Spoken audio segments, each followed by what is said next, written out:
Everyone, we got a nice variety that I want to review for you guys. Something special that hasn't really been talked about too much on my channel.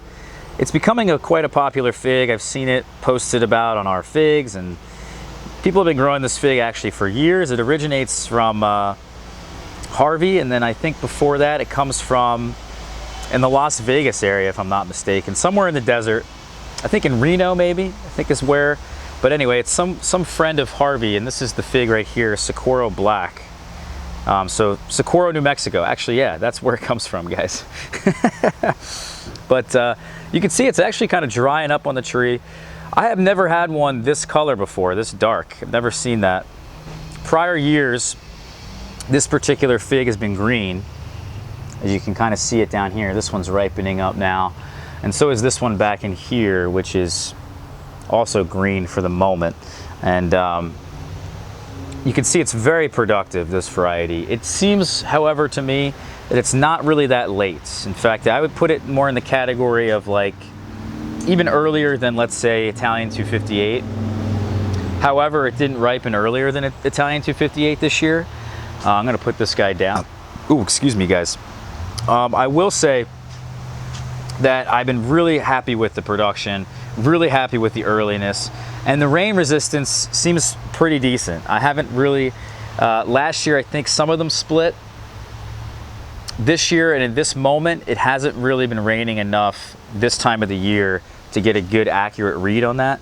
But I believe it to be quite good with the rain, believe it or not. And for such a larger fig, for such a tasty fig, for such a fig that ripens a bit later in our portion of the season, that's really important. And to me, I think so far this is a winner. We have it grafted on, actually on brown turkey.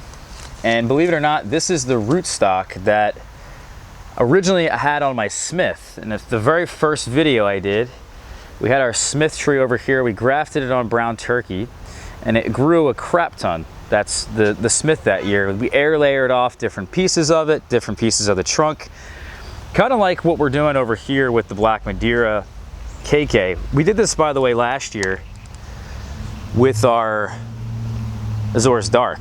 And you can see over here, it's very simple. Just putting around different pots around the trunk here, you'll get many different plants, and that'll also reduce the height of the tree. And you can then, in this case, the brown turkey that was left over when I air layered off the Smith was reusable for rootstock, because it was my largest tree at that point. So this is actually technically my oldest rootstock, my oldest tree, which I think is around 6 years old right now.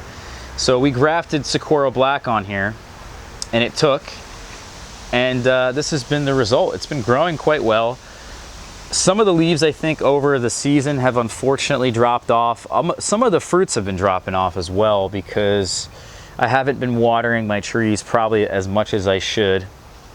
But hopefully the quality here of the fruit is gonna make up for that. So let's put you guys down, and I'm gonna see if I can cut this open and show you guys what the inside looks like here. Just turn you guys up towards me. Beautiful, beautiful fig.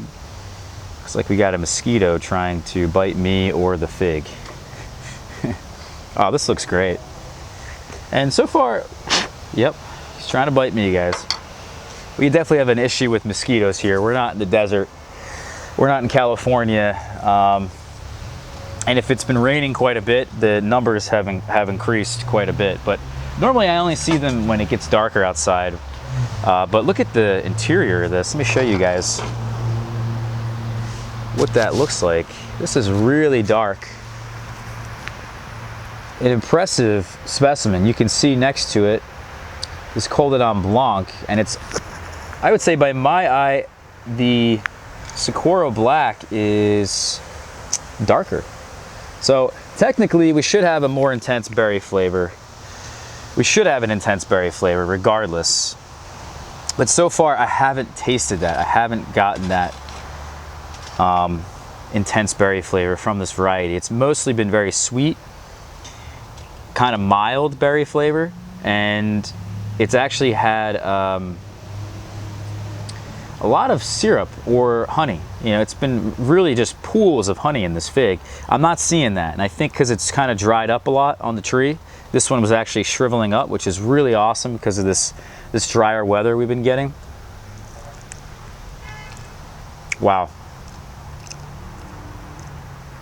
That's really good. It's almost spoiled. At least I'm kind of picking that up. Now it's good, but I'm getting like a hint of that spoiled fermentation flavor, but the rest of it's still good. And it's actually really, really good. This is a 4 out of 5 minimum. Man, that reminded me a lot of my Azores Dark. So it's got more of a medium to intense berry flavor. It's got good sweetness. It has a really nice, dense, jammy texture. That's really good. That's like a 4 to 4.5 out of 5. I'm not entirely sure where I want to put that just now. But, wow, I'm really happy to have this fig. It's like a fruitier berry flavor, not a more intense, not like a really sting your tongue intense berry flavor, or more of like an acidic berry flavor. There's a little bit of figginess in there. Actually, I think Azores Dark is better than that. Yeah, I think Azores Dark is more complex. So I would say Azores Dark is a 4.5 and that one's a 4. But it's very close. It's extremely close. Big fan of this fig, Socorro Black.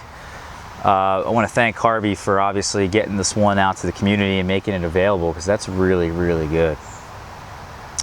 There has been a thread on our figs recently that this could be similar to Borgia Soaked Grease, and I doubt it. I really doubt it. So I don't know, I just wanted to add that in there, if Eric's watching or not. But it's a good look. It's an interesting thing to bring up, but I think a lot of people are kind of hung up on the certain shape and the certain color.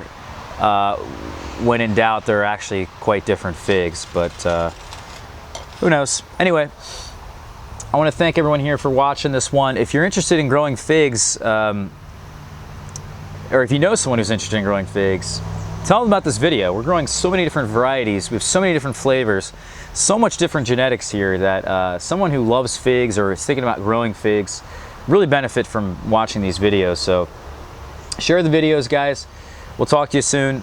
Take care.